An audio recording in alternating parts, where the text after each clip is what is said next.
name is Wendy Nelson. I am a mother of 3 amazing daughters, and I'm a PhD scientist by training. I've worked my entire career in the biotech industry here in the Boston area. I'm currently on the investor side. I'm also president and founder of my own company, Boston Biotech Forum.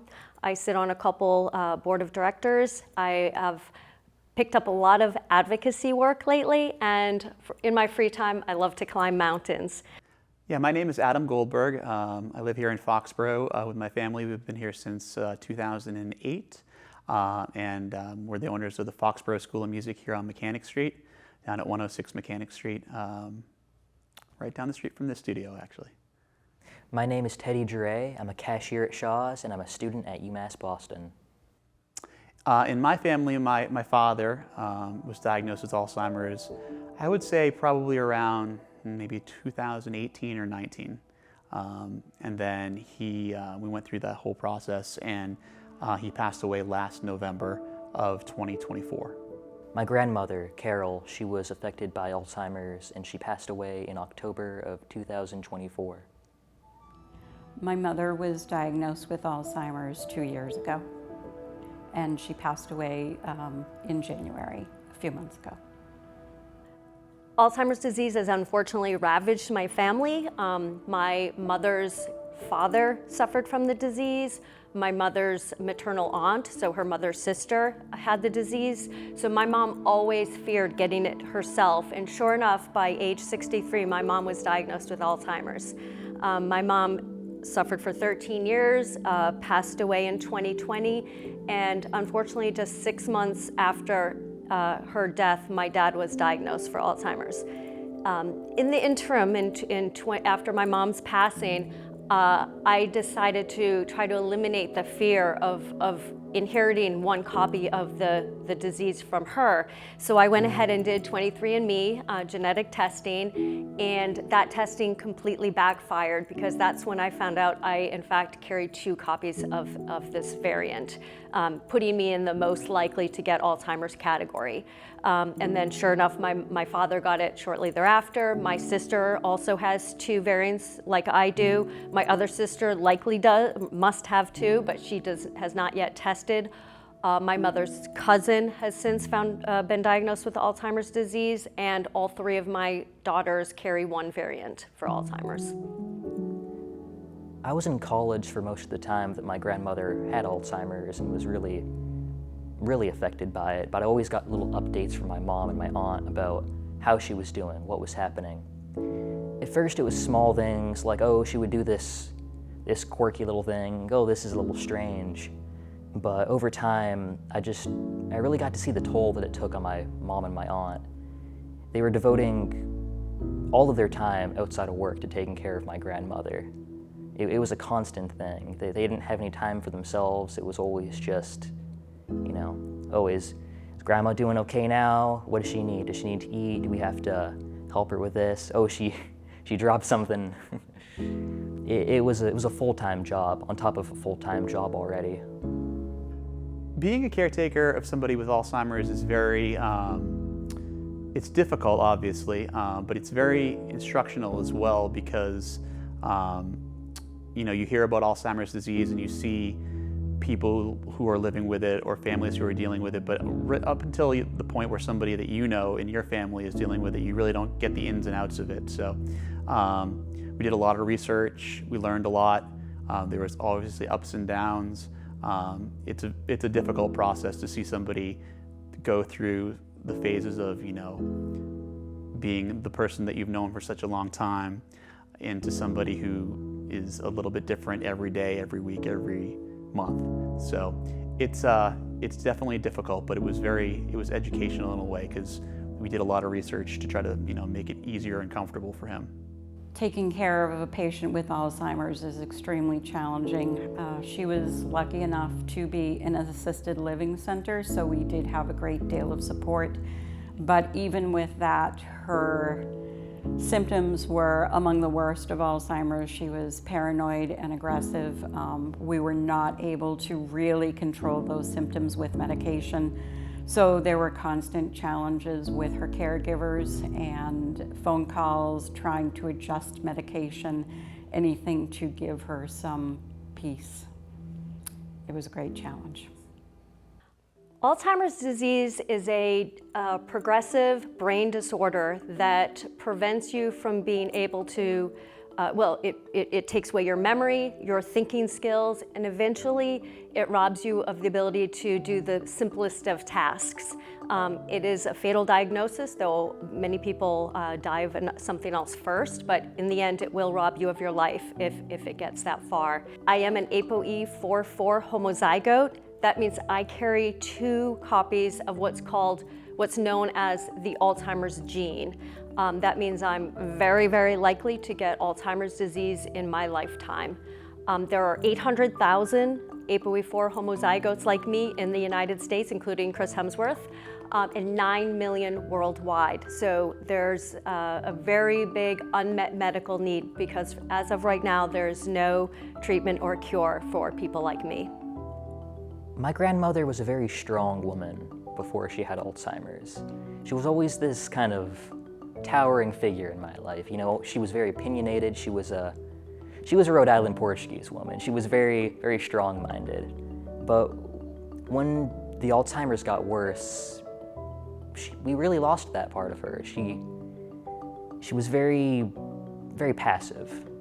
She didn't speak her mind as much anymore. She kind of just sat there smiling. And she was enjoying herself, but she wasn't herself anymore. So before my dad had Alzheimer's, he was very outgoing. He was a singer. He had his regular job for many, many, many years. And his personality was pretty much the same throughout. I mean, his memory was the thing that we first realized that was kind of going away at the very beginning stages. So it was more of a mental and physical decline, and the physical decline was kind of more the obvious thing. Like at the beginning, he would here and there repeat things, and you know, when he was finally diagnosed, we were kind of relieved because we knew what was happening and going on. But the thing that surprised me the most was more of like the physical decline that happened really quickly in the last couple of years. By the end, he wasn't able to walk or use the bathroom. So he never really reached the stage where some people reach where he didn't remember us or his family members.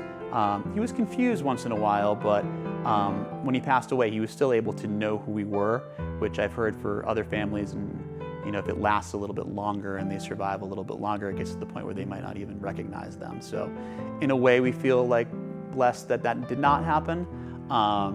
But what surprised me the most was the physical decline. He was like always a person who could get up and drive miles and miles and go on a stage and sing, and by the end he was in a wheelchair. So it's definitely something that was expected but kind of happened pretty quickly. Before my mom was diagnosed with Alzheimer's disease, she was a very fun-loving, outgoing, playful, silly mom. She was always the favorite of children. She was just a lot of fun to be around. She had so much life, so much energy, so much personality. And unfortunately, Alzheimer's robbed her of all of that. And in the end, she spent the last 3 years laying in a reclined wheelchair, unable to move at all. She was on hospice for almost 2 years. She could only eat pureed foods. She had no life left. There was no quality of life. My dad is a slightly different kind of Alzheimer's patient, I would say. His personality, he's been much more angry having this disease. He was really upset when I took away his driver's license. He refused to move out of his house for many years despite battling this disease. He's just been a lot more difficult to deal with. However, he's in a good place now. He's where he needs to be, and yeah, it is what it is, unfortunately. My dad was an engineer his whole life, so he was very smart man. He loved to do his gardening. My mom was very active as well. She did a lot of biking. In fact, growing up here in Foxboro, she was known as the bike lady. So my parents were always very much outdoorsy, active people. I never ever dreamed my mom would be dead by 76. She was the kind of personality I thought she would be here until 100 years old. So Alzheimer's sort of took our family by surprise. We knew she had it in the family, but she just did not have the personality or the lifestyle that we thought would get Alzheimer's disease. And same with my dad. We didn't think he had any Alzheimer's on his side of the family. So we were surprised, and their personalities change a lot. They are shells, they become shells of the people they once were. It really robs you of your entire who you are. It robs you of you. Before being diagnosed with Alzheimer's, she was a wonderful person. She was very loving. She loved to garden. She was always happiest in her garden. And it started with just memory issues and just declined so rapidly from there. Being the daughter that lived closest to my parents, I became the primary caretaker. So 18 years ago, I first took my mom to a neurologist appointment, and I took her to every appointment after that.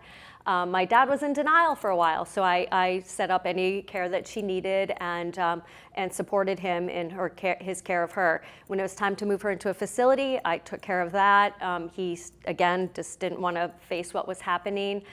So I managed to get her into a care facility where she spent the last 3 years of her life. Unfortunately, 5 years ago when my dad was diagnosed, he was living alone. And so being the closest daughter living near my dad, the burden fell upon me. So I became my dad's primary caretaker, despite the fact I was working full time. I managed what it grew into a circus of 5 different caretakers, 3 shifts a day, 7 days a week, and anytime folks couldn't make it, I had to fill in the blanks. I still found burners on the stove on. I saw on the Ring camera my dad shoveling the driveway in the middle of the night. He never went to his bed anymore. He was just pacing the house all night. He was using power tools. I had to take away his driver's license. It's a lot of work. It's a big burden. Unfortunately, Alzheimer's patients need eyes on them 24/7. So he does now, as of January, live in a memory care facility.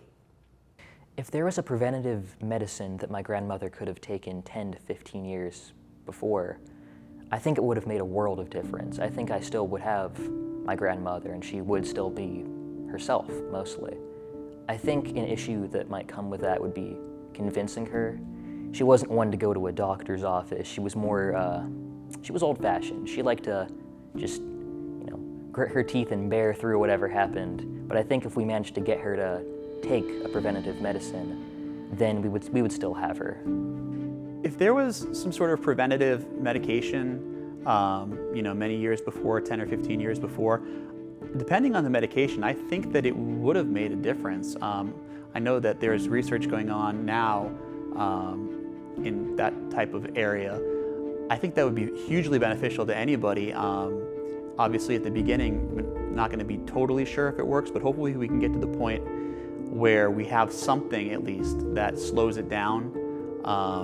And you could take maybe at the first signs of the disease, rather than kind of feeling hopeless at the beginning that there was really nothing you could do. It would have made a great difference to have preventative medication, to give her more years of living a peaceful life would have been such a godsend. Her last couple of years were really tortured. She was so distressed within her own brain, and to have been able to let her have peace would have made a huge difference. My end goal for all this work would be to not only bring more drugs to development, have more options for folks with all the different subtypes of Alzheimer's, but wouldn't it be amazing if we could come to the day where we've turned this this fatal diagnosis into a manageable chronic disease. In fact, it would be great if we could make Alzheimer's nothing more but a forgotten memory itself.